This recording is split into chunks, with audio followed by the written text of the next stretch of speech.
Sehingga kalau ini terjadi, maka mereka akan berhadapan dengan kotak kosong. Dan tentu fenomena kotak kosong ini dari sisi pendidikan politik kurang baik ya, karena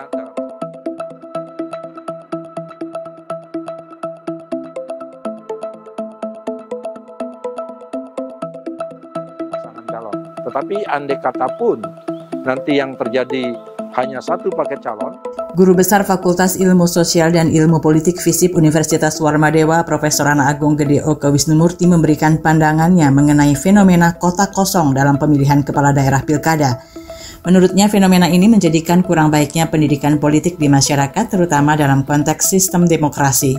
Dalam penjelasannya, Prof. Wisnumurti menekankan bahwa proses pencalonan kepala daerah dilakukan oleh partai politik atau gabungan partai politik. Untuk mengajukan pasangan calon, partai politik harus memiliki minimal 20% perolehan kursi di DPRD. Jika partai tidak mencapai ambang batas tersebut, mereka bisa berkoalisi dengan partai lain. Namun muncul fenomena di mana terbentuk koalisi besar yang hanya memungkinkan satu pasangan calon memenuhi persyaratan sehingga menghadapi kotak kosong. Prof. Wisnumurti juga menyoroti pentingnya peran partai politik dalam mengusung pasangan calon.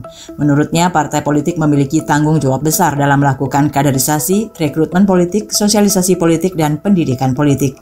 Tetapi andai kata pun nanti yang terjadi hanya satu paket calon, ya tidak ada pilihan lain, demokrasi harus tetap dijalankan. Cuman catatan tadi, demokrasi melawan kotak kosong. Jadi fenomena ini sebenarnya sudah pernah berlangsung di Bali misalnya 5 tahun yang lalu. Tetapi kita berharap partai-partai politik bisa melakukan proses kaderisasi politik yang baik, dan bagaimana dia bisa juga melaksanakan rekrutmen politik yang baik. Karena tugas partai politik itu kan pertama bagaimana dia melakukan kaderisasi, yang kedua rekrutmen politik, yang ketiga sosialisasi politik, dan yang keempat pendidikan politik. Maka fungsi partai politik ini perlu dioptimalkan sehingga kita tidak kekurangan kader-kader pemimpin yang bisa memimpin.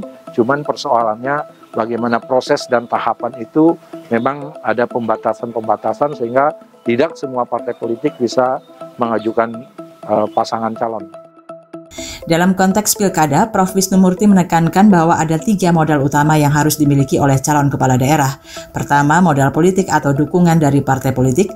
Kedua, modal sosial, yaitu aksesibilitas calon di tengah masyarakat. Dan ketiga, modal ekonomi, mengingat biaya politik dalam melaksanakan kegiatan politik sangat mahal. Dalam hal ini, partai politik biasanya mempertimbangkan 3 aspek tersebut yang dapat menyebabkan dinamika politik seperti perubahan pasangan calon, batalnya deklarasi atau mundurnya calon secara tiba-tiba. Prof. Wisnumurti menyatakan konsep yang ia sebut sebagai teori Trisula yang dianggap sangat relevan dalam proses pilkada. Teori ini menyoroti pentingnya strategi matang bagi calon kepala daerah yang ingin berkompetisi dalam pilkada. Kabar Bali Hits mengabarkan.